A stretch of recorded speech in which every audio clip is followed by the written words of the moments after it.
In Las Vegas, a young undefeated MMA champion was about to face his biggest challenge yet.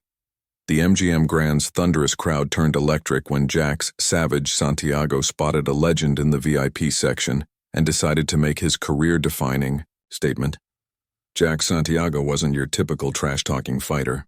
For 15 years, he'd been honing his craft through discipline and dedication, known for his devastating 24-0 record with 18 knockouts that had never been matched.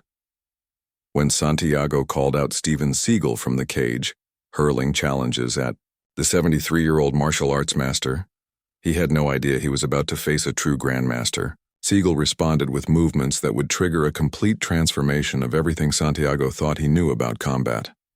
What began as a cocky call-out would become a masterclass in humility. The T-Mobile Arena would never be the same. After the night, a young champion learned that real strength comes not from destroying others, but from conquering oneself. Before we jump back in, tell us where you're tuning in from, and if this story touches you, make sure you're subscribed, because tomorrow I've saved something extra special for you. The MGM Grand Garden Arena pulsed with raw energy, 20,000 voices blending into a deafening roar that vibrated through the concrete walls and steel beams. Every seat was filled, every aisle packed with fans clutching their phones, desperate to capture the moment that would define this new era of combat sports. Floodlights blazed down onto the polished octagon at center stage, cameras flashed like lightning strikes across the darkness, and banners emblazoned with "Savage Empire" in the blood-red letters swayed above the crowd. The air itself felt electric, charged with anticipation and testosterone. This wasn't just another fight night. This was the inaugural event of the Global Combat Championship, a league built on spectacle, social media buzz, and the kind of brutal entertainment that made headlines and broke viewing records. Tonight, all eyes were on one man, Jax "Savage" Santiago. At 28, Jax stood as the undefeated king of modern MMA, his 24-0 record punctuated by 18 knockouts and a highlight reel that played on repeat across every sports network. His perfectly sculpted physique rippled under the arena lights, tribal tattoos spiraling down his arms like war paint, his presence commanding every camera angle. The crowd worshipped him with religious fervor, chanting "Savage, Savage," until the arena shook. "Ladies and gentlemen," boomed announcer Big Ron Alvarez, his voice cutting through the chaos. "Introducing first, fighting out of the red corner, your reigning and defending global combat champion, Jax Savage Santiago." The roar was deafening. Jax bounded around the cage, touching gloves, with fans through the fence soaking in their adoration like a man drinking from a fountain after crossing a desert. His opponent, Marcus the Mauler Thompson, stood in the opposite corner, a seasoned veteran whose weathered face told the story of 100 wars. But tonight he was just another stepping stone in Jax's path to immortality. In the commentator's booth high above the action, Tanya Chen adjusted her headset, her analytical mind already processing the stark contrast between the two fighters. The former Taekwondo champion turned broadcaster had seen this story before. Youth versus experience, flash versus fundamentals. But something about Jax's energy tonight felt different, more volatile. "Marcus Thompson brings 15 years of experience into this cage." Tanya spoke into her microphone, her voice steady and professional. "But Jax Santiago brings something else entirely. He brings hunger." The bell rang, and the dance began. For 2 rounds, it was vintage Savage. Jax stalked Thompson around the cage with predatory precision, his combinations flowing like violent poetry. Left hook to the body, right cross to the temple, knee strike that lifted Thompson off his feet. The veteran weathered the storm with grit and guile, but everyone in the arena could feel the inevitable approaching like a freight train. In the 3rd round, it happened. Thompson threw a desperate overhand right, leaving himself exposed for just a fraction of a second. Jax's counter was surgical, a perfectly timed left uppercut that connected with Thompson's chin like a sledgehammer meeting glass. The sound echoed through the arena, a sickening crack that made even the bloodthirsty crowd wince. Thompson collapsed, like a demolished building, his body hitting the canvas with a thud that silenced 20,000 people in an instant. The referee dove in, waving his arms frantically as medical personnel rushed into the cage. Thompson wasn't moving, But Jax was already celebrating. He strutted around the unconscious fighter, arms raised high, his grin stretched so wide it looked painful. The cameras caught every angle as he posed and flexed, completely ignoring the medical team working frantically over his opponent. When Thompson finally stirred, trying to sit up with the help of the doctors, Jax leaned over him and shouted loud enough for the microphones to catch. "Welcome to extinction, old man. This is my era." Some fans roared with excitement, caught up in the raw emotion of victory. Others exchanged uncomfortable glances, shifting in their seats as the celebration continued long past appropriate. In the VIP section, just 20 feet from the cage, one figure remained completely still. Steven Seagal sat quietly in the front row, his weathered face giving nothing away. At 73, the martial arts legend wore simple black clothes, no flashy jewelry or designer brands like the celebrities surrounding him. His hands rested lightly on his knees, but his eyes were sharp, steady, locked on the young fighter with an intensity that seemed to cut through all the noise and spectacle. "Ladies and gentlemen," Big Ron's voice boomed again, "give it up one more time for your winner by knockout, still undefeated at 25-0, the one, the only. Jax Santiago." Jax grabbed the microphone from the announcer's hand, breathing hard, but grinning wider than ever. "Las Vegas," he shouted, his voice reverberating through the arena. "Did y'all see that? That's how a real champion handles business. 25-0, baby. Who's next? Who's ready to be extinct?" The crowd responded with another deafening roar, phones raised high to capture every moment. Behind the scenes, event producer Riley Crux watched from the control booth, his eyes gleaming with dollar signs. At 42, Riley had built his career on controversy and viral moments, and Jax was his golden goose. "Keep camera 3 tight on him," Riley spoke into his headset. "This is pure gold." But as Jax paced the cage like a caged predator, his gaze swept across the crowd, feeding off their energy like a vampire drinking blood. Then suddenly, his eyes locked onto something that made his theatrical smile evolve into something more calculating, more dangerous. Wait, he said into the microphone, his voice dropping to a theatrical whisper that somehow cut through the noise. The arena quieted, sensing something was about to happen. "Is that who I think it is?" The cameras swiveled to follow his gaze, and suddenly the giant screens above the arena displayed Steven Seagal's weathered face. A ripple of recognition spread through the crowd. Murmurs, gasps, scattered applause from older fans who remembered the action star's heyday. "Steven Seagal," Jax called out, wiping sweat from his brow with the back of his glove. "The legend himself. The man from all the jokes." Steven Seagal counted to infinity twice. "Steven Seagal doesn't do push-ups, he pushes the world down." Scattered laughter echoed through parts of the arena, but Seagal's expression didn't change. His steady gaze remained fixed on the young fighter, unblinking, unimpressed. "You know what, Steven?" Jax continued, now walking toward the edge of the cage closest to the VIP section. "I grew up watching your movies, man. Under Siege hard, To Kill, Above the Law. You were the man back in the day." He paused, letting the words hang in the air like smoke from a dying fire.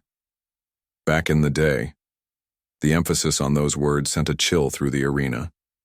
Tanya Chen leaned forward in the commentator's booth, her experienced eye catching the shift in energy. "Is he seriously about to call out Steven Seagal?" she whispered to her broadcast partner. "But this is 2025, Steven," Jax shouted, now fully playing to the crowd.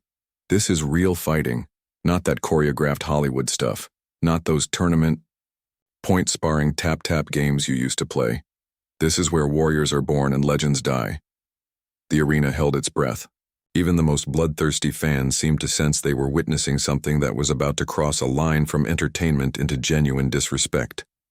Steven Seagal remained seated, hands still resting on his knees. But something had changed. In his eyes, not anger, not offense, but a kind of quiet assessment like a master craftsman examining a flawed piece of work and deciding whether it was worth fixing. In that moment, as 20,000 people waited for a reaction that never came, Jax made the decision that would change everything. "What do you say, old-timer?" he called out, his voice dripping with mock respect. "You want to step into the real world? Show these people what that ancient Aikido can do against modern mixed martial arts?" The challenge hung in the air like a blade suspended by silk thread. The crowd buzzed with anticipation. Cameras zoomed in on both men, and somewhere in the control booth Riley Crux was already calculating the pay-per-view numbers. But Steven Seagal just sat there, silent as stone, his eyes never leaving the young fighter who had just issued an invitation he didn't fully understand. The digital wildfire started before Jax had even left the cage. Within minutes, clips of his call-out were racing across every social media platform like gasoline poured on flames. Twitter exploded with hashtags: Savage v Seagal, Aikido vs MMA, Old School New School. Instagram reels multiplied like virus cells. TikTok dances were choreographed to mock both fighters, and YouTube reaction videos popped up faster than Riley Crux's marketing team could track them. By sunrise in Las Vegas, the story had circled the globe 3 times. Jax woke up in his penthouse suite at the Bellagio to his phone buzzing with notifications like an angry hornet's nest. His manager, Bobby the Shark Martinez, was already pacing the marble floor, 3 phones pressed to his ear simultaneously, fielding calls from every major network, streaming platform, and sports website on the planet. ESPN wants an exclusive, Bobby shouted over the chaos. Fox Sports is offering double. Netflix is talking about a documentary deal, and don't even get me started on the international offers. They're coming in faster than I can count them. Jax stretched on his king-sized bed, grinning like a cat who'd just discovered the canary cage was unlocked. His Instagram account had gained 200,000 followers overnight. His mentions were flooded with everything from worship to outrage, but he didn't care about the ratio. All publicity was good publicity in the Savage Empire. "Set up the interviews," he told Bobby, his voice still rough with sleep and satisfaction. "All of them. I want to be everywhere today." 3 hours later, Jax sat in the ESPN studios downtown, his perfectly styled hair catching the studio lights as he leaned back in the guest chair with the casual confidence of a man who owned the world. Across from him, veteran sports journalist Patricia Williams shuffled her notes, her 25 years of experience telling her this interview was either going to make great television or create a career-ending controversy. "Jax," Patricia began, her voice professionally neutral, "let's talk about last night. You called out Steven Seagal, a 73-year-old man, in front of 20,000 people. Some are calling it entertainment, others are calling it disrespectful. What's your response?" Jax's trademark grin spread across his face like butter on warm toast. "Patricia, with all due respect, I think people are missing the point here. This isn't about disrespect, this is about evolution. Steven Seagal was great for his time, but his time was 30 years ago. Movies, choreography, point tournaments where nobody gets hurt. That's not fighting. That's performance art." He leaned forward, his eyes gleaming with the kind of intensity that made promoters rich and fighters famous. "I'm offering him a chance to prove that all those years of training meant something. To show the world that traditional martial arts can hang with modern mixed martial arts. Isn't that what every old-school fighter dreams of?" Meanwhile, across town in a modest hotel room at the Orleans, Steven Seagal sat in meditation, his phone turned off, his mind centered in the kind of stillness that came from decades of disciplined practice. He'd seen the clips, his people had made sure of that, but the noise of the outside world seemed to bounce off him like rain off a mountain. His longtime friend and occasional training partner, David Kim, paced the room like a caged tiger. "Steven, you have to respond to this. The kid is making you look weak. Every martial artist in the world is watching to see what you'll do." Seagal opened his eyes slowly, his gaze as calm as deep water. "The mountain doesn't respond to the barking of dogs," he said quietly. "But sometimes the mountain moves to teach the valley a lesson about respect." That afternoon, Riley Crux's phone rang with the call that would change everything. "This is Steven Seagal's representative." The voice on the other end was professional, measured. "Mr. Seagal would like to meet with you regarding young Mr. Santiago's invitation." Riley nearly dropped his phone. In his wildest promotional dreams, he hadn't expected this. Seagal was supposed to ignore the call-out, maybe release a diplomatic statement through his publicist, and let the story die a natural death. But this was marketing gold beyond his most ambitious projections. "When can we meet?" Riley asked, already calculating the logistics of what could be the biggest spectacle in combat sports history. "Tonight. But understand something, Mr. Crooks. Mr. Seagal isn't interested in your circus. If he agrees to this, it will be on his terms." That evening, as the Las Vegas Strip blazed with its neon promises and broken dreams, Tanya Chen sat in her home studio preparing for her weekly podcast, Beyond the Cage. The former Taekwondo champion had built a following among serious martial arts fans by diving deeper than knockout highlights and press conference drama, exploring the philosophy and tradition behind the violence. "What happened last night? At the MGM Grand?" She spoke into her microphone, her voice thoughtful and measured. "Wasn't just about a young fighter calling out an older one. It was about the collision of two different worlds, the world of sport and spectacle and the world of art and discipline." She paused, choosing her words carefully. "I've been in this business long enough to recognize something most people missed in all the noise and controversy.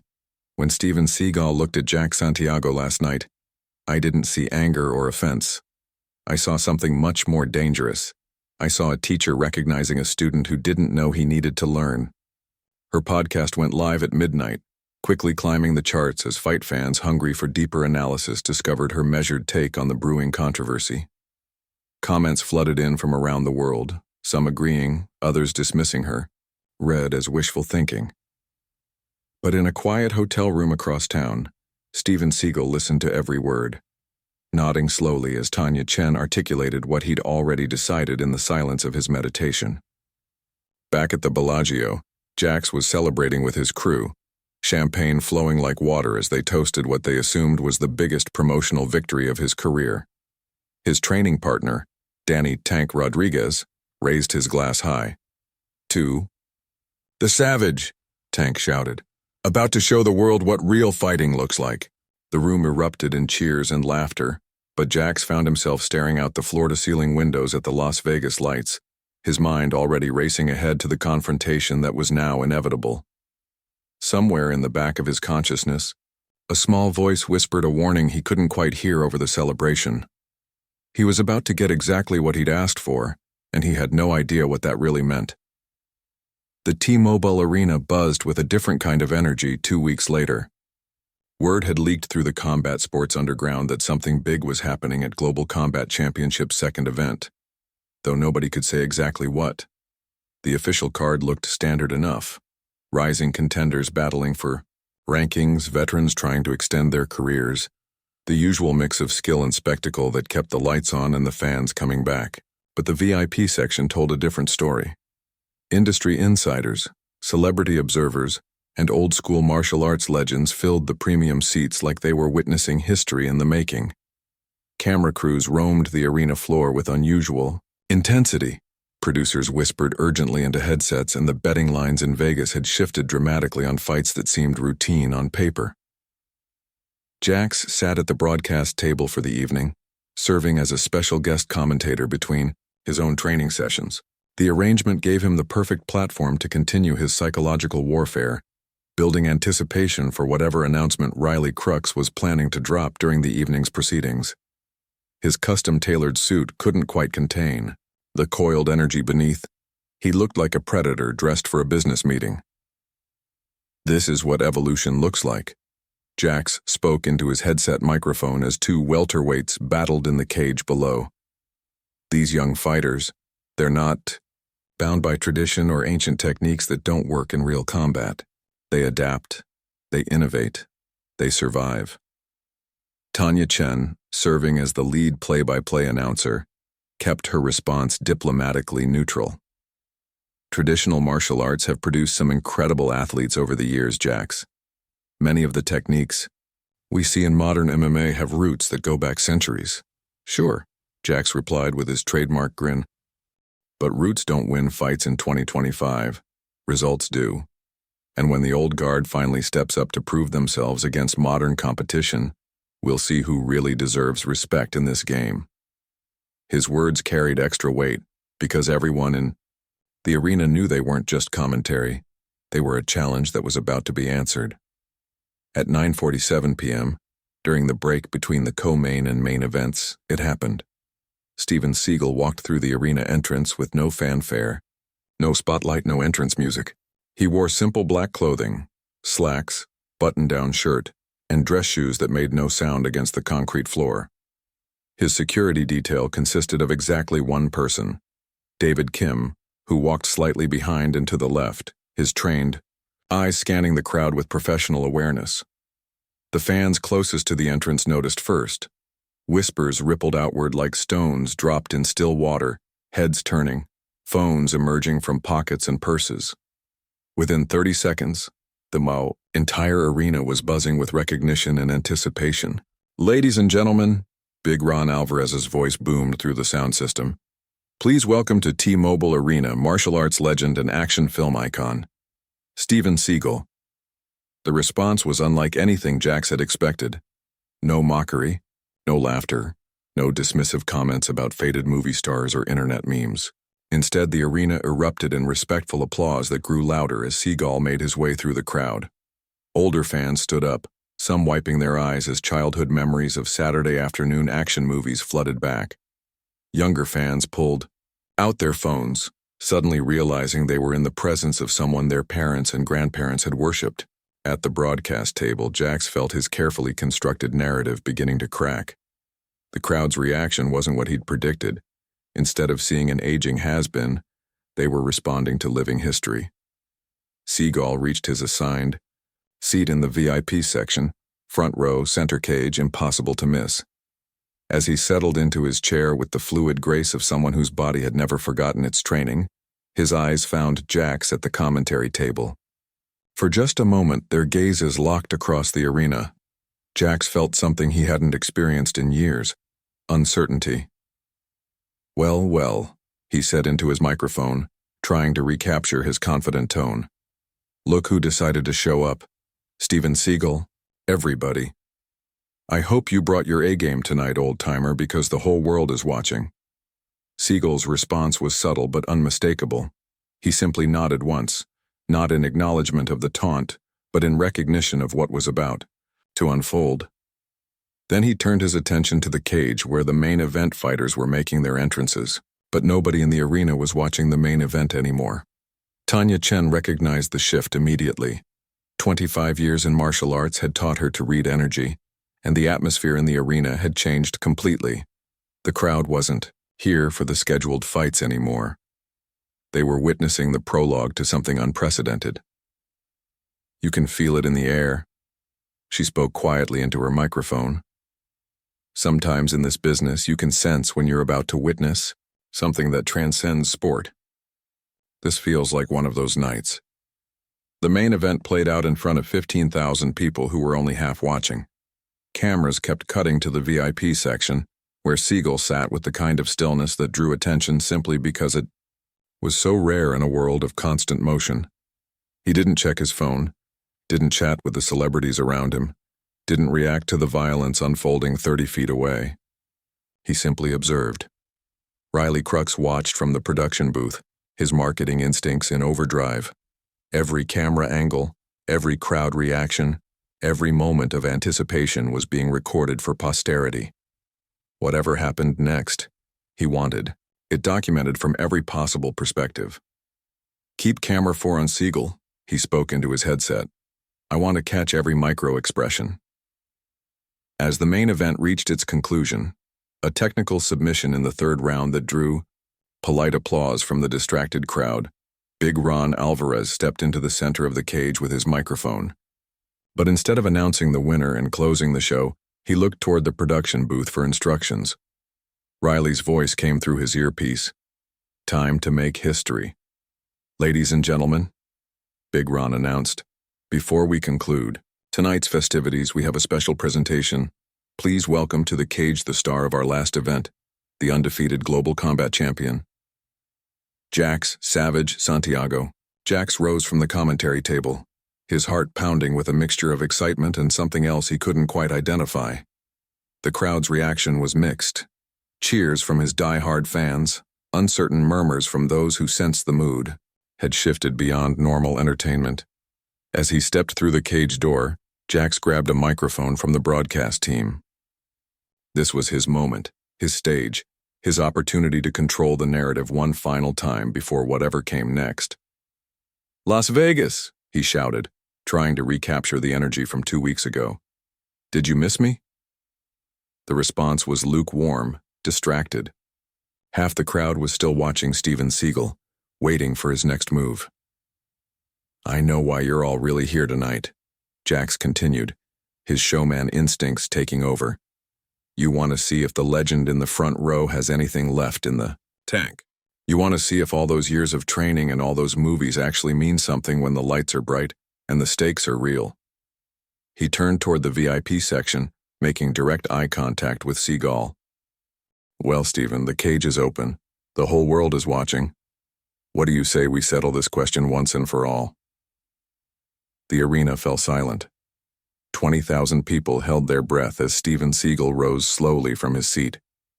He moved with the deliberate grace of someone who had never hurried in his life, each step measured and purposeful.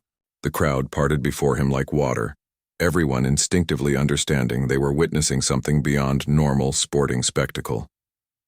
When he reached the cage steps, Seagal paused for just a moment. Then, without fanfare or hesitation, he stepped through the door and into the octagon. The silence was deafening. "This is not what I expected," Tanya whispered into her microphone, her voice filled with awe and concern. "I don't think this is going to go the way anyone thinks it will." In the center of the cage, 2 men stood facing each other, one representing the future of combat sports, the other carrying the weight of martial arts tradition that stretched back centuries. The contrast was stark. Jax's youthful energy and modern athleticism against Seagal's seasoned calm and ancient wisdom. But as they squared off under the bright lights, with cameras capturing every angle and the world watching through screens both large and small, something unexpected happened. Steven Seagal smiled. Not the theatrical grin of a showman or the confident smirk of a fighter, but the quiet smile of a teacher who had just recognized the perfect teaching moment. "When you're ready," he said softly, his words somehow carrying clearly through the silent arena. The lesson was about to begin. The T-Mobile Arena had never been quieter. 20,000 people sat in absolute silence, the kind of hush that usually accompanied moments of prayer or national tragedy. Even the production crew in the booth had stopped their constant chatter, every eye fixed on the 2 figures standing in the center of the octagon. Jax Santiago, the undefeated champion of modern mixed martial arts, faced Steven Seagal, the enigmatic master of traditional disciplines, in what should have been the most anticipated confrontation in combat sports history. But something about the energy in the cage felt different from any fight that had come before. Heavier, more significant, as if the very air was charged with the weight of what was about to unfold. Riley Crux leaned forward in the production booth, his hands gripping the edge of the control panel. Every instinct he'd developed in 20 years of promoting spectacle told him this was the moment that would define his career. The cameras were rolling, the satellite feeds were live, and social media was exploding with real-time reactions from around the globe. But for the first time in his professional life, he felt like he might be watching something that couldn't be packaged, marketed, or controlled. In the cage, Jax bounced lightly on the balls of his feet, his fighting instincts automatically engaging as he sized up his opponent. At 28, he was in the absolute prime of his physical capabilities, faster, stronger, and more technically refined than he'd ever been. His body was a weapon honed by thousands of hours of training, his mind sharp, with the confidence of a man who had never tasted defeat. But as he looked across the octagon at Steven Seagal, he felt something he hadn't experienced since his amateur days. Genuine uncertainty about the outcome. Seagal stood completely still, his feet planted shoulder-width apart in what martial artist recognized as the basic natural stance of Aikido. His hands hung loosely at his sides, his breathing so controlled it was barely visible. At 73, his body showed the wear of decades, but there was something in his posture that spoke of power held in reserve, of strength that didn't need to be displayed to be felt. Most unsettling of all were his eyes. Where Jax expected to see fear, excitement, or the familiar pre-fight intensity that every competitor carried into battle, he found only calm observation. Seagal wasn't looking at him like an opponent to be defeated. He was studying him like a puzzle to be solved, a student to be taught. "You sure about this, old man?" Jax called out, trying to recapture some of his earlier bravado. "This isn't Hollywood, this isn't point sparring, this is real fighting." Seagal's response was barely above a whisper, but it carried clearly through the silent arena. "The first lesson begins when you understand the difference between fighting and violence." Tanya Chen, watching from her broadcast position, felt her breath catch in her throat. Her years of martial arts training had taught her to recognize the difference between performers and practitioners, between athletes and artists. What she was seeing in Steven Seagal's demeanor wasn't the confidence of a fighter. It was the presence of someone who had transcended the need to prove anything to anyone. "Ladies and gentlemen," she spoke quietly into her microphone, "I need to be honest with our viewers. I don't think we're about to witness a fight in any traditional sense. I think we're about to see something much more rare, a demonstration of what martial arts was always meant to be." Jax heard her words through the arena's audio system, and they stung more than any insult or challenge. The narrative he'd built around this confrontation, young lion versus old legend, modern technique versus ancient tradition, was already beginning to crumble. The crowd wasn't cheering for violence. They were waiting with the kind of reverent attention usually reserved for religious ceremonies. "Enough talk," Jax declared, raising his hands into his familiar fighting stance. "You wanted to teach? Let's see what you got, Professor."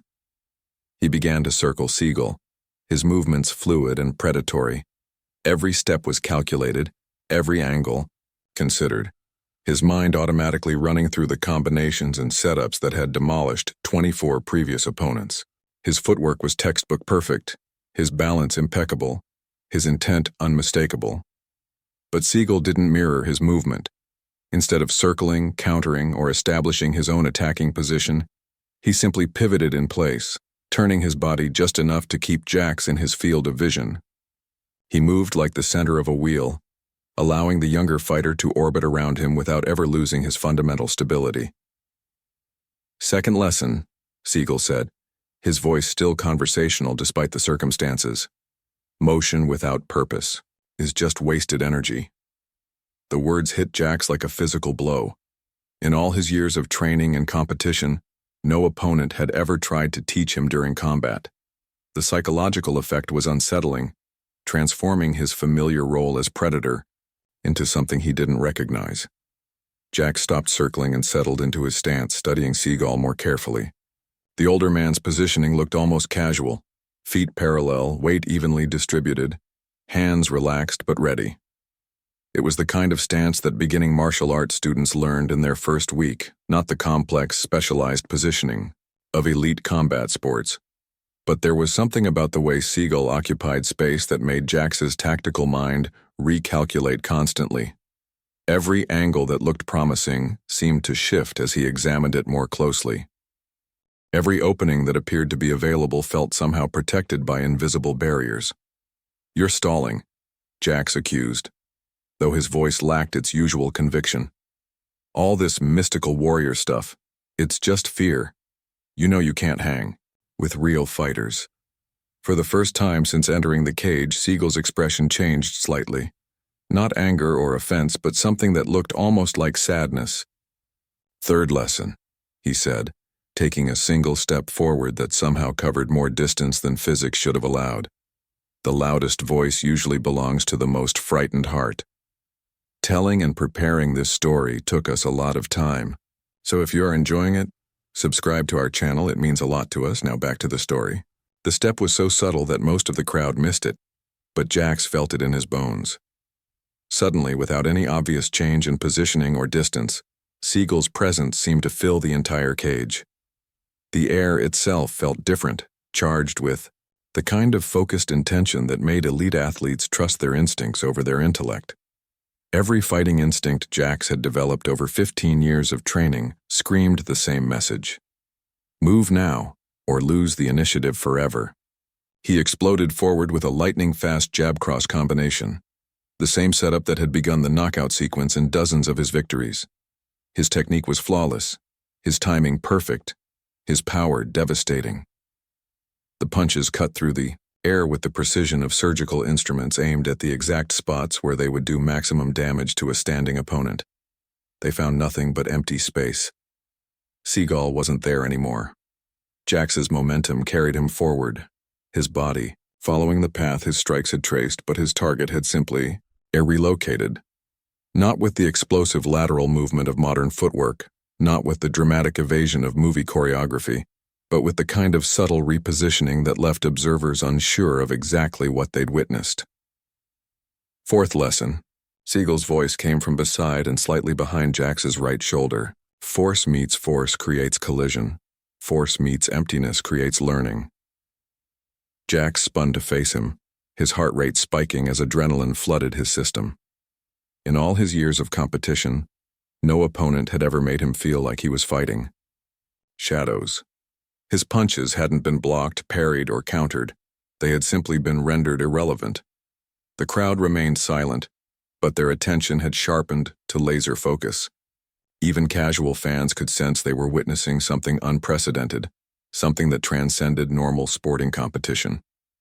Riley Crux spoke urgently into his headset. "Tell me we're getting every angle of this. Whatever's happening down there, I want it documented from every possible perspective." But in the cage, the documentation hardly mattered.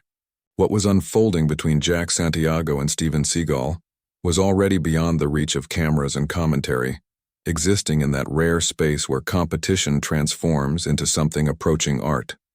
Jax reset his stance, his mind racing to process what had just happened. His opponent hadn't shown superior speed, strength, or technique in any measurable way, but somehow the fundamental rules of combat that had governed his entire career suddenly felt inadequate to the task at hand. "Okay," he said, his voice harder now, edged with frustration and growing respect. "I get it. You've got some tricks, but tricks don't win fights." He began moving again, this time with more caution and calculation. Instead of explosive combinations, he threw single strikes designed to test Seagal's defenses and gather information. A probing jab toward the face, a low kick aimed at the lead leg, an overhand right thrown with controlled power. Each technique was met with the same result: effortless redirection that left Jax slightly off balance and completely mystified. Seagal's defensive methods defied easy categorization. He didn't block punches so much as guide them past their intended targets. He didn't avoid kicks by moving away from them, but by positioning himself where they naturally wanted to go. Every defensive action flowed so smoothly into the next that it looked almost like he was dancing with invisible partners. "Fifth lesson," Seagal said, his breathing still completely controlled despite the constant motion. "The master's defense is the student's attack redirected toward wisdom." Tanya Chen found herself leaning forward in her broadcast position, her analytical mind struggling to process what she was witnessing. "Folks, I've seen thousands of fights in my career, and I've never seen anything like this. Steven Seagal isn't fighting Jax Santiago. He's having a conversation with him. And somehow that conversation is more effective than any traditional defense I've ever witnessed." In the cage, Jax was beginning to understand that this encounter was operating by rules he'd never learned. Every principle of combat sports that had brought him to championship level seemed irrelevant against an opponent who refused to engage in combat at all. The realization was both humbling and infuriating. "Fight me," Jax shouted, his composed facade finally cracking. "Stop dancing around and fight like a man." The words echoed through the silent arena, hanging in the air like an accusation. But Seagal's response wasn't verbal. It was a single fluid movement that changed everything. He stepped forward, closing the distance between them in one flowing motion, and placed his open palm gently against Jax's chest. Not a strike, not a push, not an attack of any kind. Just contact, skin against fabric, pressure no greater than a handshake. but the effect was instantaneous and devastating. Jax felt his entire body freeze as if every muscle had suddenly forgotten its function. His breath caught in his throat, his heart hammered against his ribs, and for one terrifying moment, he couldn't move at all. It wasn't paralysis, it was recognition. His body, trained to detect and respond to threats, was screaming a message his mind couldn't process. This man could end you without effort, and he's choosing not to. The moment lasted perhaps 3 seconds, though it felt like an eternity. Then Seagal removed his hand and stepped back, his expression unchanged, his breathing still perfectly controlled. "Sixth lesson," he said quietly, though his words carried to every corner of the arena. True power is not the ability to destroy, but the wisdom to choose restraint. Jax staggered backward, his legs suddenly unsteady.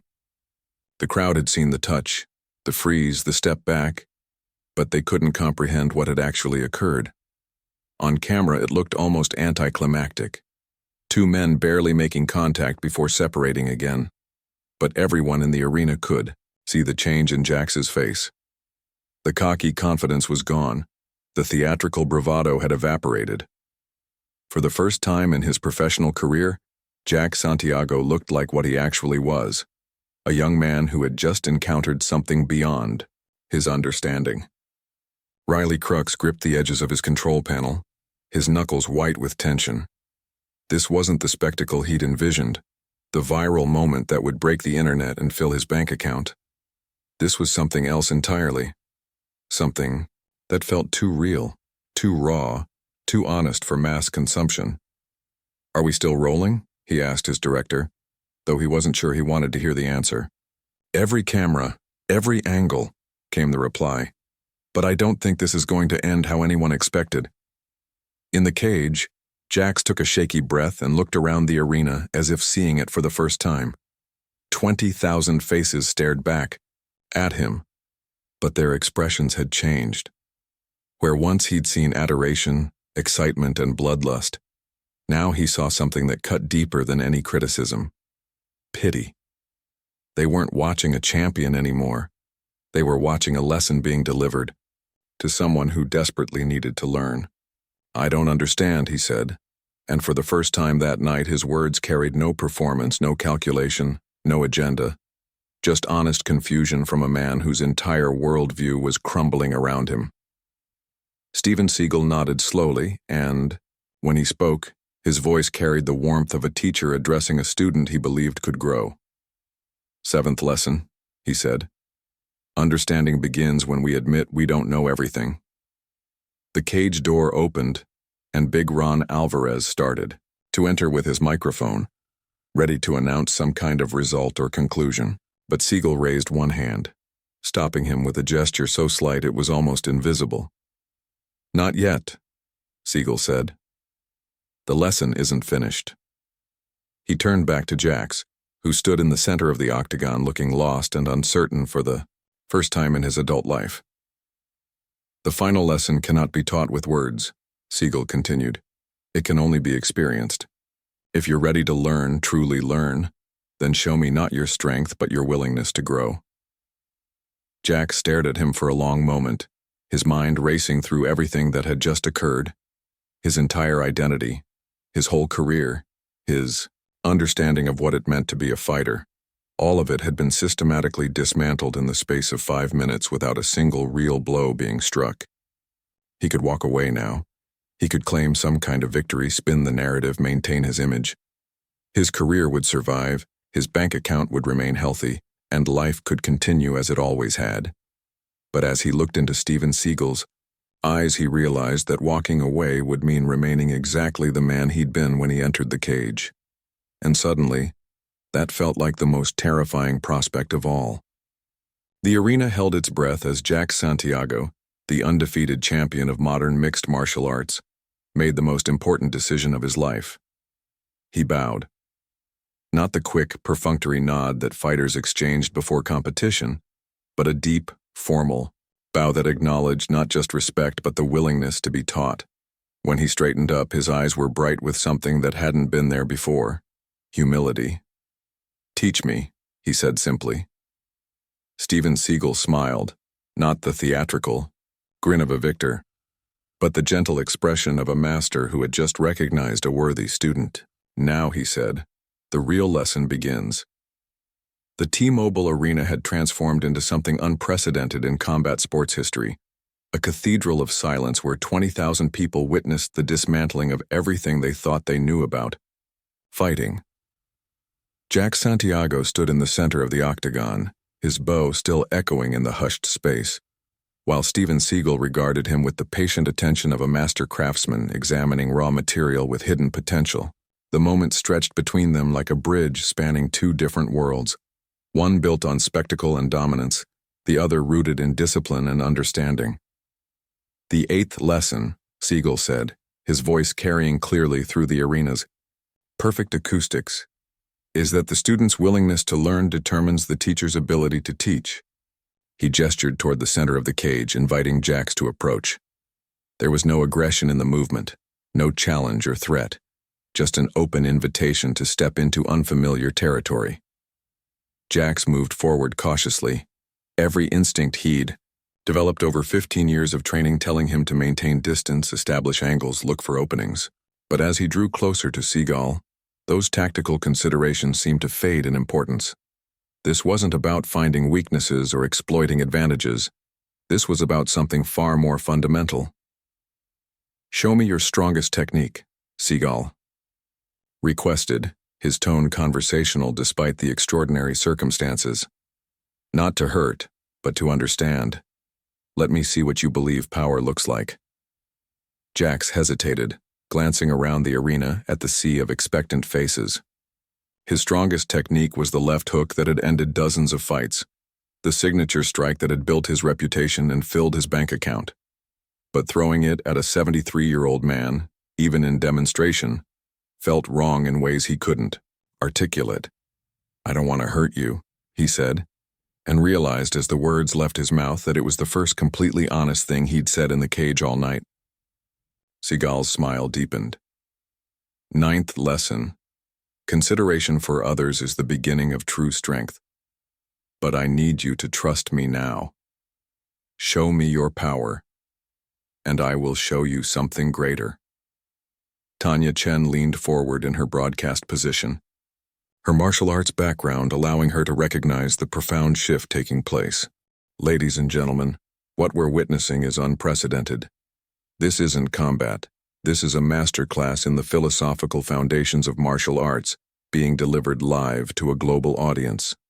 Her co-commentator, veteran broadcaster Mike Chen, struggled to process what he was seeing. "Tanya, I've called thousands of fights, but I have no frame of reference for this. How do we even score what's happening down there?" "You don't score wisdom, Mike," Tanya replied quietly. "You just witness it and hope some of it rubs off." In the cage, Jax had made his decision. He settled into his familiar stance, muscle, memory taking over as he prepared to demonstrate the technique that had defined his career. But as he cocked his left hand back, something unexpected happened. He found himself moving slowly, deliberately, telegraphing the strike in a way he never would in actual combat. Some deep part of his mind had already recognized that this wasn't about landing a blow, but about offering his technique for examination and correction. The left hook came forward in slow motion, a textbook example of modern boxing combined with MMA applications.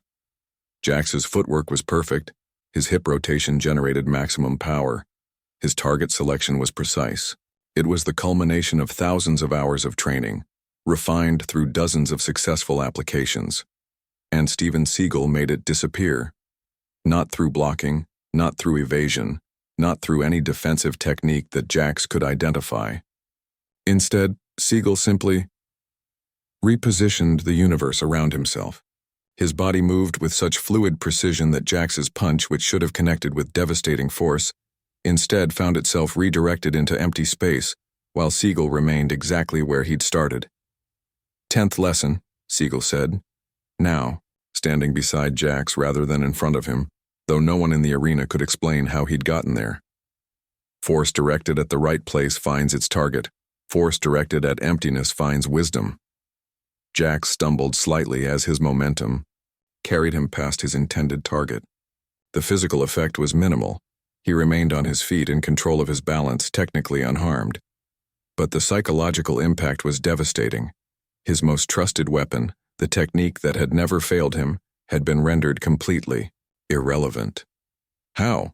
He asked, turning to face Seagal with genuine bewilderment. 11th lesson, Seagal replied, raising his hands in what Jax recognized as the basic ready position of Aikido. The question is not how, but why.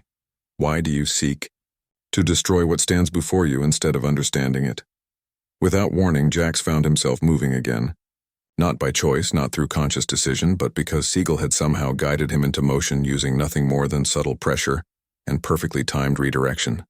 It felt like being caught in a gentle current that was impossible to resist and pointless to fight against.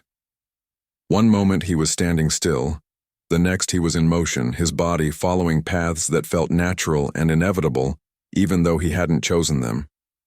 Seagal's hands barely touched him. A light contact on the wrist here, a gentle pressure on the shoulder there. But each touch seemed to unlock movements that Jax's body wanted to make without his conscious mind understanding why.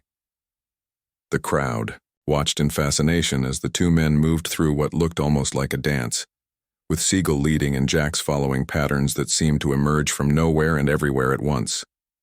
There was no violence, no impact, no dramatic throws or submissions, just pure movement, flowing like water around obstacles that didn't fight the current.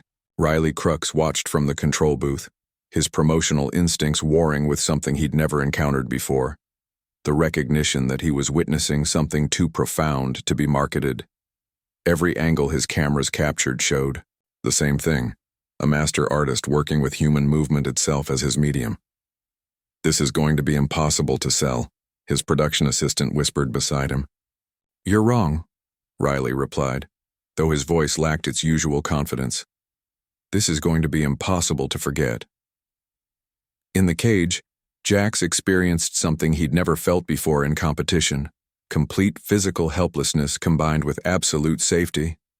Every movement Seagal guided him through felt dangerous and gentle simultaneously, as if he was being shown exactly how vulnerable he was while being protected from any actual harm.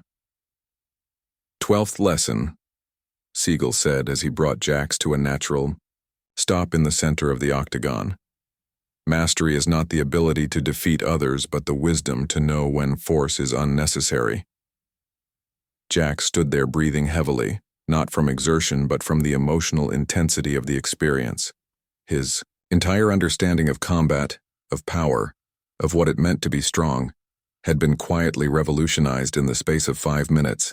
He felt like a child who had been playing with toy soldiers, while adults conducted real warfare in the next room. "I don't understand any of this," he admitted, his voice carrying a vulnerability that millions of viewers had never heard from him before. 13th lesson, Seagal replied with infinite patience. "Understanding is not required for learning to begin. Trust the process, and comprehension will follow." Around the arena, something unprecedented was happening. The crowd, which had come expecting blood and violence, found themselves leaning forward in their seats, straining to catch every word, every subtle movement. Social media feeds that should have been exploding with hot takes and viral clips had gone quiet as people struggled to process what they were witnessing. This wasn't entertainment in any traditional sense. It wasn't competition, spectacle, or performance. It was education. Raw, honest, transformative education delivered in the most unlikely classroom imaginable. Tanya Chen wiped tears from her eyes as she spoke into her microphone. "Folks, I need to be honest with you. I've been covering martial arts for 15 years, and I thought I understood what we do here. But watching Steven Seagal work with Jax Santiago, this is what martial arts was meant to be before it became sport, before it became business. This is the art part that we lost somewhere along the way." In the cage, Jax looked around at the silent crowd, then back at Seagal. "What happens now?" Steven Seagal's expression grew more serious, the gentle teacher giving way to something deeper and more demanding. "Now you must choose. You can return to what you were, champion, entertainer, product, and live with what you've learned here as a secret between us. Or you can step forward into something more difficult and more rewarding than anything you've experienced. The choice hung in the air between them like a blade balanced on its edge. Jax could feel the weight of 20,000 watching eyes, the pressure of cameras broadcasting to millions around the world, the expectations of sponsors and promoters and fans who had invested in his image as an invincible destroyer. But more than any of that, he could feel the pull of something he'd never encountered before, the possibility of becoming more than he had ever imagined possible. What would that look like? He asked. Seagal's smile returned, softer now but filled with unmistakable pride. 14th lesson. The student who asked that question is ready to begin the real journey. The transformation began with a single breath. Steven Seagal raised his hand, and the entire T-Mobile arena seemed to inhale with him. 20,000 people unconsciously synchronizing with a rhythm they didn't understand, but instinctively recognized. When he exhaled, the collective tension that had been building for 30 minutes released like steam from a pressure valve. The 15th lesson, Seagal said, his voice now carrying the authority of someone who had transcended the need to prove anything to anyone, is that all true power begins with breath, continues with intention, and ends with compassion. Jax Santiago stood before him, his famous bravado completely stripped away, revealing something raw and honest underneath. The undefeated champion who had entered the cage looked like a child who had just discovered that everything he thought he knew about the world was incomplete. "Show me," Jax said simply. 2 words that carried more weight than any of his previous trash talk or promotional speeches. Seagal nodded and stepped closer, close enough that he could place his hands on Jax's shoulders. The contact was gentle but grounding, like an anchor dropped into still water. "Close your eyes," he instructed. "Feel your feet on the ground. Feel the air moving in and out of your lungs. Feel the space around your body." Jax hesitated for a moment. Closing his eyes in front of an opponent went against every survival instinct he'd developed as a fighter. But something in Seagal's presence made the idea of attack or deception seem not just unlikely, but impossible. He let his eyelids fall shut. Instantly, his perception shifted. Without his dominant sense to rely on, Jax became aware of things he'd never noticed in combat before. The subtle vibrations of the arena floor, the way air moved differently around another person's body, the electromagnetic presence that every human being carries, creating invisible fields of influence that extend far beyond physical touch. 16th lesson. Seagal's voice came from what seemed like both everywhere and nowhere at once. Vision shows us the world as we expect it to be. The other senses reveal it as it actually is. With his eyes closed, Jax could feel Seagal moving around him, but not in the predatory circling he was accustomed to from opponents. This movement felt more like inspection, like a doctor examining a patient looking for imbalances in areas that needed attention. "Your stance," Seagal said, and Jax felt gentle pressure against his right foot, guiding it into a slightly different position. "You've been taught to stand like a fortress, immovable, resistant, ready to absorb impact. But a fortress can only defend what's inside its walls. A tree bends with the wind and survives the storm."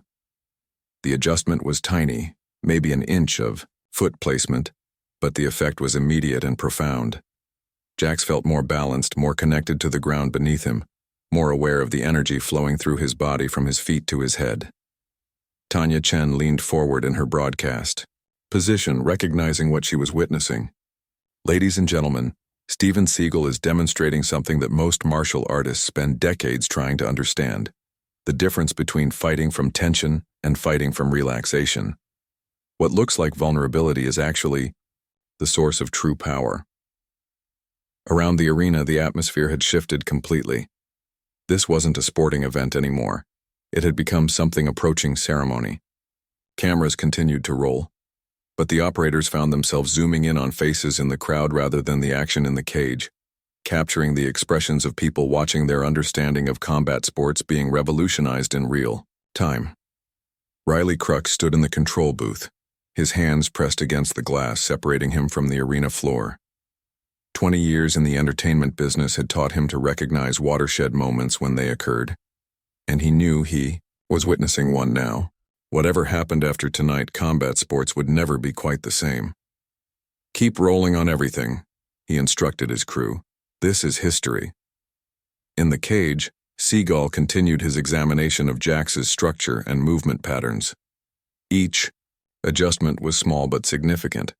A slight rotation of the hips, a different position for the hands, a change in how weight was distributed between the feet. 17th lesson, Seagal said as he worked.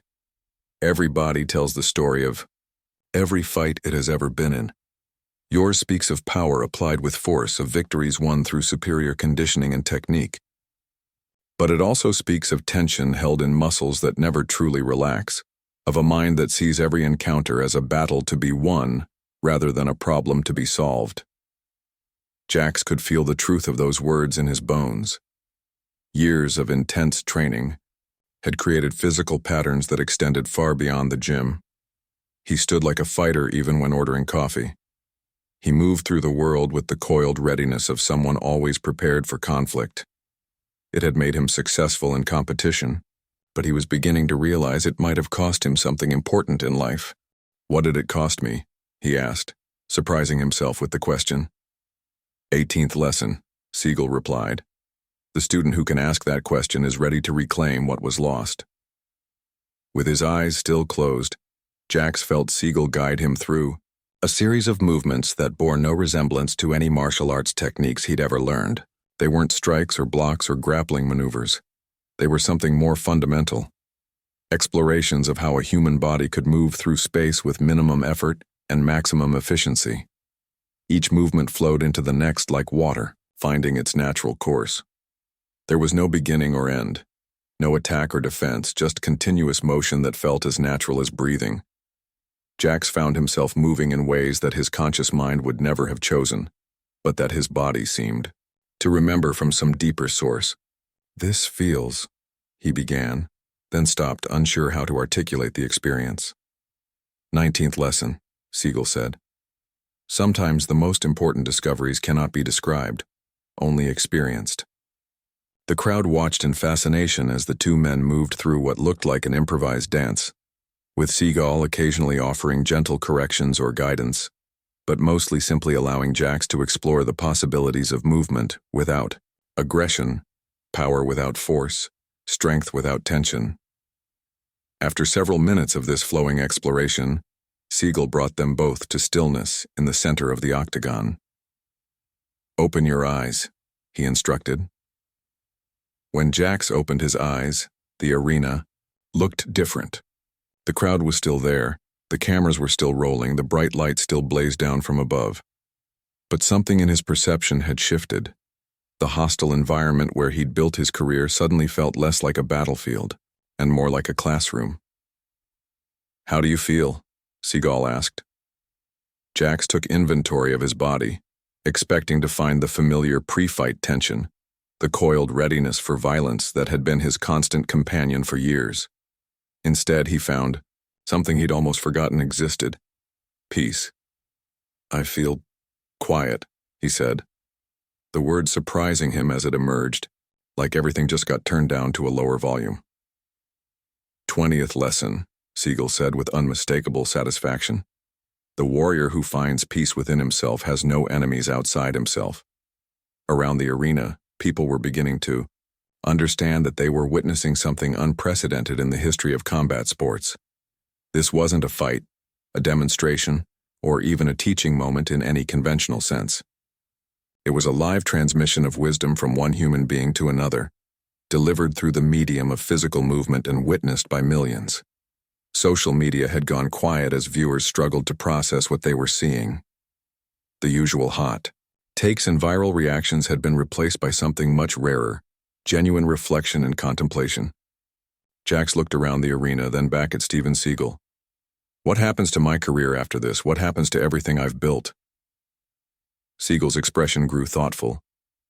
21st lesson: the caterpillar must dissolve completely before it can become a butterfly.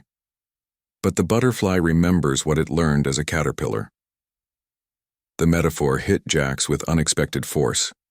His entire identity was built around being the undefeated champion, the savage destroyer, the man who could not be beaten. But what if there was something beyond that identity? Something that could incorporate all his skills and experience while transcending the limitations of ego and aggression? "Will I still be able to fight?" he asked. 20-second lesson, Seagal replied with a slight smile. "After tonight, you'll never fight the same way again. The question is, are you ready to discover what you'll do instead?" Before Jax could answer, Seagal gestured toward the cage door. "But first, you must make a choice that cannot be made in front of cameras or crowds. Some decisions require solitude."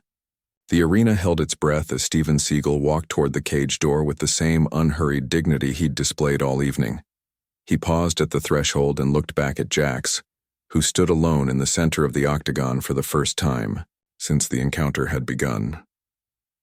"The final lesson cannot be taught," Seagal said, his words carrying clearly through the silent arena. "It can only be lived. When you're ready to live it, you'll know where to find me." With that, he stepped through the door and walked back toward the exit, leaving behind an arena full of people whose understanding of martial arts, competition, and human potential had been forever altered. Jax remained in the center of the cage, surrounded by silence and possibility, facing the most important decision of his life. The silence that followed Steven Seagal's departure stretched across the T-Mobile arena like a held breath.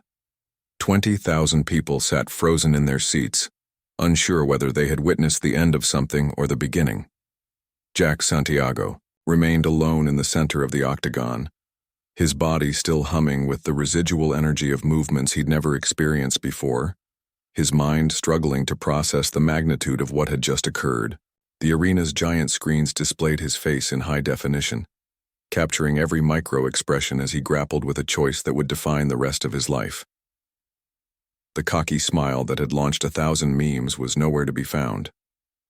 Instead, viewers saw something they'd never witnessed from the undefeated champion: genuine vulnerability. Tanya Chen broke the silence first, her voice soft and reverent. "Ladies and gentlemen, I think we just witnessed something that transcends sports, transcends entertainment, transcends anything we have words for. Steven Seagal didn't come here tonight to fight Jax Santiago. He came to offer him a gift, the gift of seeing beyond his own limitations." In the control booth, Riley Crux stared at his monitors, his promotional instincts warring with something deeper and more honest. The ratings were through the roof, social media was exploding, and every sports network in the world would be calling within the hour, demanding exclusive interviews. This was the kind of viral moment that built empires and filled bank accounts. But for the first time in his career, none of that seemed to matter. "What do we do?" his assistant asked, gesturing toward the screens showing Jax still standing motionless in the cage. Riley watched the young fighter for a long moment, recognizing something in his posture that reminded him of his own son. The way a child looks when they've just realized the world is far more complex and beautiful than they'd imagined. "We wait," Riley said quietly. "Whatever happens next has to come from him." In the cage, Jax closed his eyes again, trying to recapture the feeling of peace that Seagal had somehow unlocked within him. The familiar pre-fight tension that had been his constant companion for years was gone, replaced by something he couldn't name but desperately wanted to understand. He thought about his grandmother, Lena Santiago, who had raised him after his parents' death when he was 12. She'd tried to teach him meditation, breathing exercises, ways to find calm in the storm of adolescent anger and grief. But he'd been too young, too hurt, too eager to fight the world to listen to her gentle wisdom. The irony wasn't lost on him. It had taken a public humbling in front of millions of people to bring him back to lessons his grandmother had tried to share in the quiet of their small apartment. "Abuela," he whispered, using the Spanish word that felt more natural than any English equivalent. "I think I'm finally ready to listen." The words seemed to break some kind of spell. Jax opened his eyes and looked around the arena with new clarity. These people hadn't come to see him learn, they'd come to see him destroy. But somehow, in the space of 30 minutes, the energy had shifted completely. The bloodthirsty roar of the crowd had been replaced by something approaching reverence. He walked to the edge of the cage and gestured for a microphone. Big Ron Alvarez approached cautiously, unsure what role he was supposed to play in this unprecedented situation. 23 years old, Jax said into the microphone, his voice carrying clearly through the arena's sound system. That's how old I was when I turned professional. I thought I knew everything there was to know about fighting. I thought strength meant hurting people. I thought winning meant making other people lose. He paused, looking out at the sea of faces that hung on his every word. Tonight, a 73-year-old man taught me that I've been fighting shadows my whole career. That real strength comes from somewhere I'd forgotten how to access. That winning might mean something completely different than I thought. The crowd remained silent, sensing they were witnessing something unrehearsable and unrepeatable. I don't know what happens to my career after tonight, Jax continued. I don't know if I'll ever fight the same way again. But I know I can't go back to being the person who walked into this cage an hour ago. That person was incomplete. Tanya Chen felt tears streaming down her face as she watched the transformation occurring in real time. This wasn't the manufactured emotion of sports entertainment. This was genuine human growth happening in the most public forum imaginable. Folks, she said into her microphone, Jax Santiago just did something that takes more courage than any knockout I've ever witnessed. He chose to grow instead of defending his ego. He chose truth over image. In a world that profits from keeping people small and predictable, that's the most radical act possible. In the cage, Jax set down the microphone and looked toward the exit where Steven Seagal had disappeared. The master's final words echoed in his mind. When you're ready to live it, you'll know where to find me. But first, there was something else he needed to do. Jax pulled out his phone and dialed a number he knew by heart. Despite the late hour in Chicago, she answered on the second ring. Mijo. Lena Santiago's voice was filled with concern. I'm watching you on television. Are you okay? Abuela, Jax said, his voice thick with emotion. I'm sorry it took me so long to understand what you were trying to teach me. There was a long pause, and when she spoke again, her voice was warm with love and understanding. You weren't ready then, mijo, but the seed was planted. Tonight, it finally had the right conditions to grow. The conversation lasted only a few minutes, but it was the most important phone call of Jax's life. When he ended it, he felt lighter, cleaner, more connected to himself than he had in years. The arena was still waiting, still watching, but Jax no longer felt the weight of their expectations. He'd spent his entire career performing for crowds, building an image, maintaining a persona that brought in pay-per-view buys and endorsement deals. Tonight, he'd discovered something more valuable than any of that: authenticity. He walked to the center of the octagon one last time and sat down in a simple cross-legged position. Not the aggressive stance of a fighter, not the theatrical pose of an entertainer, but the quiet posture of someone ready to listen and learn. 22nd lesson, he said, remembering Seagal's words. The caterpillar must dissolve completely before it can become a butterfly. The cameras captured every moment as Jax Santiago, the undefeated champion of mixed martial arts, began his metamorphosis in front of the world. He closed his eyes and began to breathe, deep, controlled breaths that his grandmother had taught him 15 years ago and that Steven Seagal had helped him remember tonight. The crowd watched in fascination as the man they'd known as Savage transformed before their eyes into someone entirely new. Not through violence or spectacle, but through the simple act of choosing growth over stagnation, wisdom over ego, truth over performance. Riley Crux watched from the control booth, finally understanding that some moments couldn't be produced, marketed, or sold. They could only be witnessed and remembered, carrying their power forward into the lives of everyone they touched. Keep the cameras rolling, he told his crew, but turn off the commentary. Let people experience this without anyone telling them what to think about it. For the next 10 minutes, the T-Mobile Arena became a meditation hall, with Jax's quiet breathing serving as a focal point for 20,000 people to reflect on their own lives, their own choices, their own opportunities for growth. It was the most powerful 10 minutes in the history of combat sports. and it happened in complete silence. When Jax finally opened his eyes and stood up, the person who rose from the octagon floor was fundamentally different from the one who had entered. The transformation wasn't visible in any obvious way. Same face, same body, same physical presence. But something essential had shifted, something that would ripple outward through every interaction, every decision, every moment of his life going forward. He bowed once to the crowd, a gesture of gratitude rather than showmanship, and walked toward the exit. As he reached the cage door, he turned back for one final look at the space where his old life had ended and his new one had begun. Then Jax Santiago, the man who would no longer be known as Savage, disappeared into the tunnel, leaving behind an arena full of people whose own transformations were just beginning. 6 months later, the world of mixed martial arts had not been the same.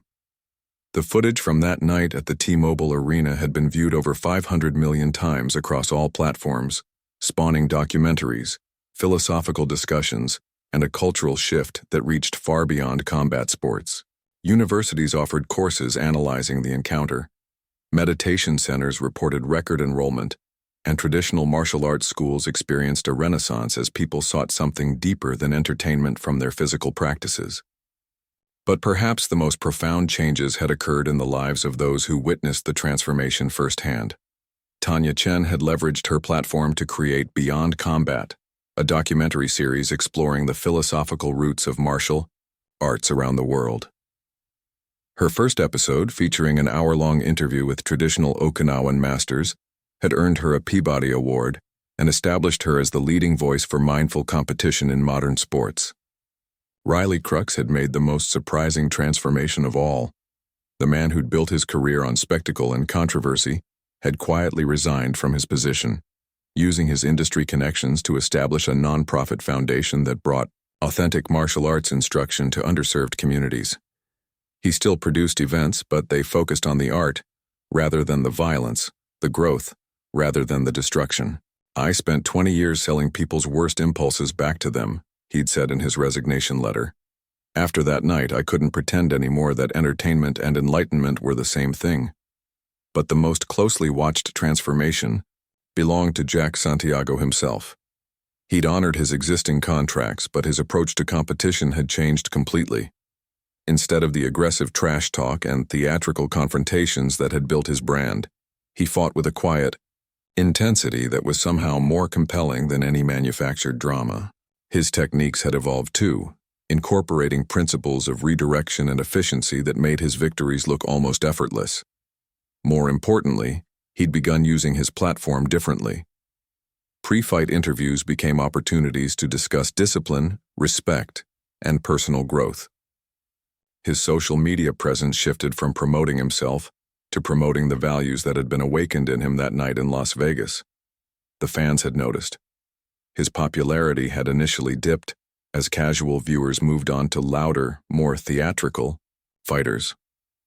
But he'd gained something more valuable: deep respect from serious martial artists and thoughtful observers who recognized authenticity when they saw it. Today, Jax sat in the meditation garden of the Okinawan dojo, where he'd spent the last month training. Master Kano Watanabe, Steven Seagal's 89-year-old teacher, moved slowly through a morning kata, while Jax watched with the attention of someone who had learned to see movement as communication. The old master's techniques were nothing like the explosive athleticism of modern MMA. Each movement was deliberate, economical, flowing from one position to the next with the patience of water-shaping stone. But there was power there, not the power to destroy, but the power to understand, to redirect, to transform conflict into harmony. "You are different from when you arrived," Master Kano said in English heavily accented with Japanese, though his meaning was crystal clear. "The angry young man who came here seeking to prove himself has become someone seeking to understand himself." Jax nodded, still amazed by how much had changed in such a short time. "Seagal-sensei said I would find you when I was ready. I think I'm beginning to understand what he meant." "Understanding is not destination," Master Kano replied with a gentle smile. "Understanding is journey. Each day, new opportunities to see clearly, to move correctly, to respond with wisdom instead of force. The conversation was interrupted by the arrival of a familiar figure. Steven Seagal emerged from the dojo's main building, moving with the same unhurried grace that had captured the world's attention 6 months earlier. He wore simple training clothes and carried 2 wooden swords, traditional bakken used for practicing form and technique. "Good morning, student," he said to Jax with warmth and unmistakable pride. "Are you ready for your final lesson?" Jax rose and bowed, the gesture now natural rather than performative. "I'm ready, Sensei." Seagal handed him one of the wooden swords, then positioned himself several feet away in the center of the garden. "Everything you've learned here, everything you've experienced since that night in Las Vegas, has been preparation for this moment. Not a test of your skill, but a demonstration of your understanding." The morning sun filtered through the trees. As the 2 men faced each other, wooden swords held in traditional ready positions. But this wasn't going to be a sparring match or demonstration of technique. Both men understood that what was about to unfold was something far more significant. "The 23rd lesson," Seagal said, his voice carrying the authority of someone who had mastered not just techniques but principles, "is that the highest expression of martial arts is not the ability to defeat others, but the wisdom to make conflict unnecessary." They began to move, not with the explosive speed of combat, but with the measured precision of ceremony. Each technique flowed into the next, wooden swords tracing patterns in the air that spoke of centuries of refinement and understanding. But there was no competition here, no attempt to land strikes or score points. Instead, they moved together, like dancers who had rehearsed for years, each anticipating the other's movements, each responding with perfect timing and appropriate force. When Seagal attacked, Jax redirected. When Jax pressed forward, Seagal yielded just enough to maintain balance while creating opportunities for teaching. Master Kano watched from his position near the trees, nodding occasionally as he recognized principles being demonstrated that most martial artists spent lifetimes trying to understand. This wasn't a fight. It was a conversation conducted through movement, a dialogue between teacher and student that required no words. After several minutes of this flowing exchange, Seagal made a subtle shift in his positioning. What had been cooperative suddenly became more challenging, not through increased aggression, but through deeper sophistication. His techniques became more complex, his timing more precise, his intentions harder to read. Jax felt the change immediately. This was the test, not of his ability to win, but of his ability to maintain his principles under pressure. Everything he'd learned about breathing, centeredness, and responding rather than reacting would be challenged in the next few moments. The wooden swords moved faster now, their impacts creating sharp cracks that echoed through the garden.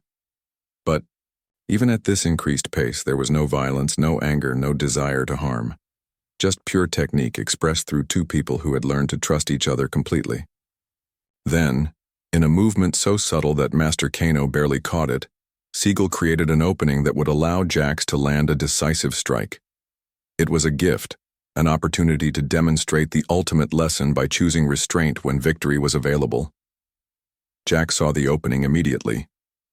His muscle memory, trained through thousands of hours of competition, screamed at him to take advantage, to press the attack, to finish what had been started.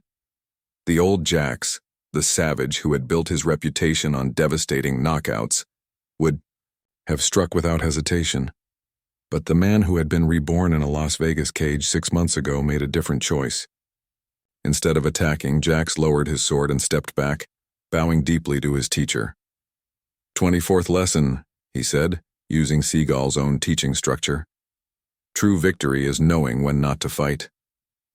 Steven Seagal's smile was radiant as he returned the bow. The student has become the teacher, he said. Your lesson is complete. Master Kano approached them both, his ancient face glowing with satisfaction. In 70 years of teaching, I have seen few students ready to understand what you have learned. You honor your teachers and your art. As the 3 men stood together in the peaceful garden, with the morning sun warming their faces and the distant sound of ocean waves providing natural music. Jax felt a completeness he'd never experienced before, not the hollow satisfaction of defeating an opponent, but the deep fulfillment of understanding his place in something larger than himself. He thought about the journey that had brought him here, from the angry young man who'd built his identity around domination, through the humbling encounter with true mastery, to this moment of profound connection with ancient wisdom. The transformation wasn't complete. He understood now that it was a lifelong process, not a destination. But for the first time in his adult life, Jax Santiago knew who he was supposed to become, and he had the tools to get there. "What happens now?" he asked his teachers. "Now," Steven Seagal replied, "you return to the world and share what you've learned, not through words or demonstrations, but through the way you live, the way you treat others, the way you respond to conflict and challenge. And if people don't understand, if they want the old Jax back?" Master Kano chuckled softly. "The tree does not argue with the wind about which direction to blow. It simply grows where it is planted and provides shade for those who seek shelter." As the morning training session concluded, and the three men prepared to return to the dojo, Jax took one last look around the garden where his transformation had reached its culmination. This place would always be special to him, not because of what he'd learned here, but because of who he'd become. The savage was gone, replaced by something far more powerful, a warrior who had learned that the greatest victories come not from defeating others, but from conquering oneself. The final lesson had been learned, but the real teaching was just beginning. 1 year after the night that changed everything, the world was still feeling the reverberations. The Vegas transformation, as historians would later call it, had sparked a global conversation about the nature of competition, the meaning of strength, and the purpose of martial arts in modern society. University philosophy departments analyzed the encounter frame by frame. Buddhist monasteries used the footage as teaching tools. Corporate leadership seminars dissected the interaction as a masterclass in ego dissolution and authentic communication. But the most profound changes were happening in the lives of ordinary people who had witnessed something they couldn't quite explain, but couldn't forget. Tanya Chen sat in her home studio, preparing for what would be her most important broadcast yet. Her documentary series Beyond Combat had revolutionized sports journalism, but tonight's special episode would reach far beyond the martial arts community. "Good evening," she began, looking directly into the camera with the centered presence she'd cultivated over months of meditation practice. "1 year ago, we witnessed something unprecedented in the world of combat sports. Tonight, we explore what that moment continues to teach us about human potential, authentic power, and the courage to grow in public." The opening footage rolled, highlights, from that extraordinary night at the T-Mobile Arena, but edited differently than any sports broadcast ever attempted. Instead of focusing on dramatic moments and conflict, the documentary lingered on faces in the crowd, capturing the exact moments when understanding dawned in people's eyes. "What we saw wasn't a fight," Tanya's voiceover continued as the images played. "It was a masterclass in human transformation, delivered to a global audience hungry for something real in a world of manufactured entertainment." Cut to Riley Crux, sitting in the modest office of his nonprofit foundation. The man who had once orchestrated spectacles for profit now worked quietly to bring authentic martial arts instruction to inner-city schools and community centers. "I thought I was selling entertainment," Riley said, his voice carrying a weight that spoke of hard-earned wisdom. "But I was actually selling people's worst impulses back to them.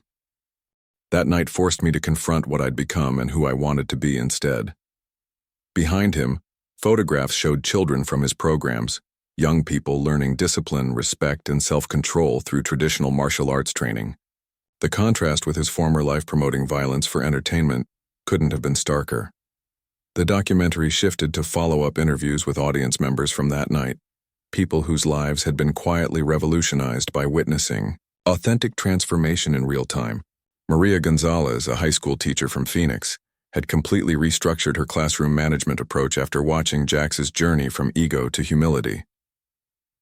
I realized I'd been trying to control my students through force, grades, punishments, authority. That night taught me about the power of redirection, of meeting resistance with understanding instead of more resistance. Dr. James Park, a corporate consultant from Seattle, had shifted his entire business model. I used to help companies crush the competition and dominate their markets. Now I focus on collaboration, sustainability, and what success looks like when it doesn't require someone else to fail. But the most compelling testimonial came from an unexpected source. Marcus the Mauler Thompson sat in his modest apartment in Detroit, still recovering from the knockout that had preceded Jax's transformation. The veteran fighter had watched the footage dozens of times, trying to understand what had happened after he'd been carried from the cage. At first I was bitter, Marcus admitted to the camera. I'd been knocked out, and everyone forgot about me because of what happened next. But then I started really watching, really listening to what Seagal was teaching, and I realized I'd spent 15 years in this sport without ever understanding what martial arts was actually about. The documentary revealed that Marcus had quietly retired from competition and opened a small gym in his neighborhood, focusing on traditional techniques and philosophical principles rather than championship aspirations. Jax's transformation that night showed me that strength isn't about how hard you can hit, Marcus continued.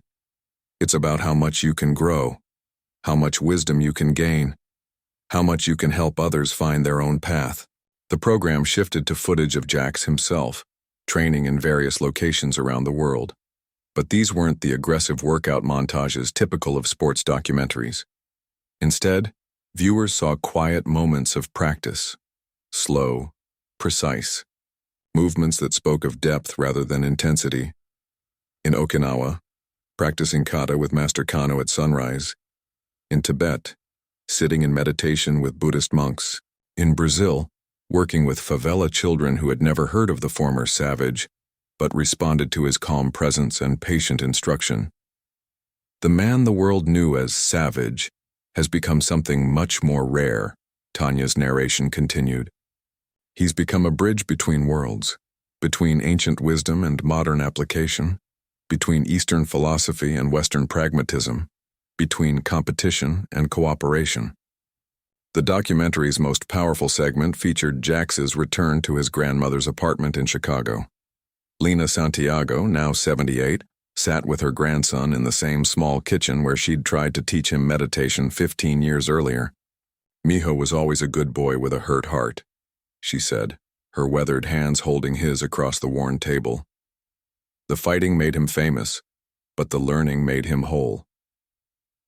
Their conversation was intimate, honest, occasionally tearful. Jax spoke about the years he'd spent running from the pain of his parents' death, channeling grief into aggression, mistaking hardness for strength. Abuela tried to show me that peace was possible, he said, his voice thick with emotion. But I thought peace was weakness. It took a 73-year-old Aikido master to show me that peace is actually the strongest thing in the world. The documentary concluded with footage from Jax's most recent public appearance, not a fight, but a demonstration at a martial arts seminar for at-risk youth. The venue was small, the audience modest, but the impact was profound. Watching Jax work with troubled teenagers, guiding them through basic breathing exercises and simple movements, viewers could see the completion of a circle that had begun in a Las Vegas arena. The man who had once sought to dominate others now dedicated himself to helping them find their own power. The ripples from that night continue to spread, Tanya concluded as the credits began to roll. In classrooms and boardrooms, in gyms, and meditation halls, in the hearts and minds of everyone who witnessed the courage it takes to grow in public. Jax Santiago's transformation reminds us that our greatest victories are not over others, but over our own limitations. As the documentary ended, social media erupted with responses from viewers around the world. But unlike the typical hot takes and viral reactions that dominated online discourse, these responses were thoughtful, reflective, deeply personal. People shared stories of their own transformations, their own moments of choosing growth over ego, wisdom over winning. The hashtag #DodgerRealStrength began trending, filled not with workout videos and competitive boasts, but with quiet testimonials about meditation practice, conflict resolution, and personal growth.